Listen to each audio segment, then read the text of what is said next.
Yes, amahoro y'Imana akomeze kubana namwe mwebwe mwese mudukurikira umunsi ku munsi. Ngende Kembi Mix kuri mikoro za Agahomamunwa. Buri munsi rero tugenda tubagezaho amakuru atandukanye, abari mu burasirazuba rero bw'u Rwanda, amajyepfo, amajyaruguru, iburengerazuba ndetse n'umujyi wa Kigali, abari muri diaspora. Reka namwe tubatere yambu, tubabwire tuti mukomeze kugubwa neza kandi Imana ikomeze kubishimira by'umwihariko. Uyu munsi rero inkuru dufite iteye uyu munsi inkuru dufite turaza kugana muri politike, tuze kuhasanga witwa IDAMANGE yagiye koga maze urukiko rurategereza amaso ahera mu kirere. Abacamanza b'urugereko rukuru ruri i Nyanza bafashe umwanzuro wo gusubika urubanza rwa IDAMANGE iryamugwiza Yvonne ukurikiranyweho ibyaha birimo guteza imvururu cyangwa imidugararo muri rubanda, nyuma y'uko avuze ko agiye koga no kwitegura ngo yitabe inteko iburanisha ariko ikamutegereza igaheba. IDAMANGE iryamugwiza Yvonne ukurikiranyweho ibyaha birimo guteza imvururu cyangwa imidugararo muri rubanda, guteza imvururu muri rubanda, gutanga amakuru y'ibihuha yifashishije imbuga nkoranyambaga ndetse ku ikoranabuhanga muri rusange, no gupfobya jenoside yakorewe abatutsi kuri uyu wa 15 Kamena nibwo byari biteganijwe ko ari bwitabe inteko iburanisha urugereko rukuru ruri i Nyanza. Abacamanza batangiye babaza umwunganizi wa IDAMANGE niba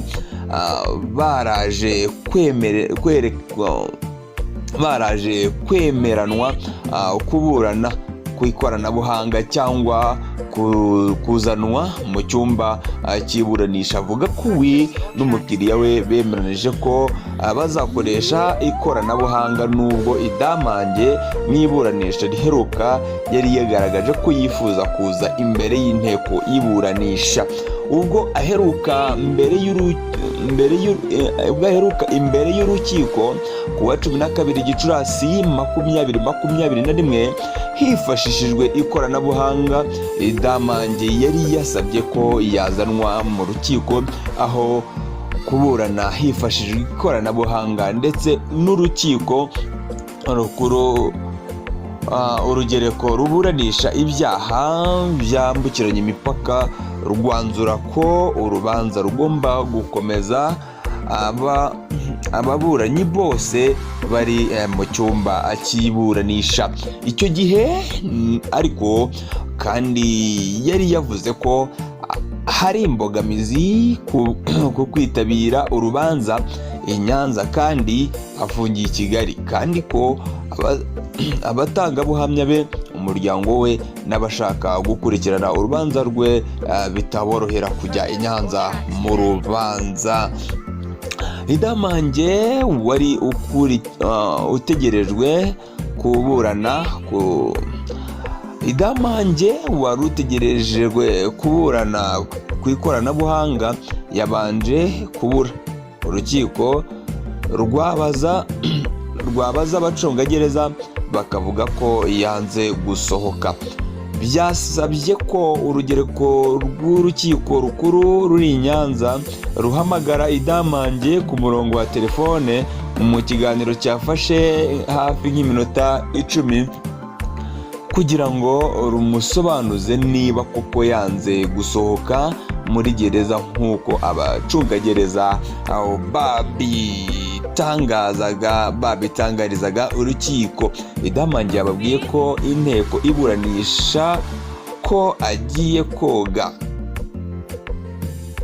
gukora indi myiteguro, ubundi agatangira kuburana hakoreshejwe ikoranabuhanga. Abacamanza bategereje IDAMANGE baraheba, bahita bafata umwanzuro wo gusubika uru rubanza, rwanzura ko ruzakomeza 22 Kamena 2021 saa 2.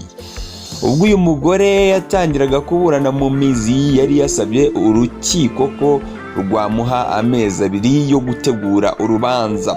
Icyo gihe rwamubwiye ko ari menshi, rumuha ukwezi kumwe ndetse ko ababuranyi bose bazaba bari mu rukiko i Nyanza. Idamange, imyaka 42 y'amavuko, yatawe muri yombi ku wa 15 Gashyantare 2021 nyuma y'iminsi akoresha imbuga nkoranyambaga atangaza amagambo arimo gushishikariza abantu gukora imyigaragambyo imbere y'ibiro y'umukuru w'igihugu. Ngendi Kebi Max, reka ngushimire wowe wakoze subscribe kuri Kabo Nation, hanyuma nawe utarayikora yikore kugira ngo inkuru zacu zijye zikugeraho karindwi kuri kagenzi kako.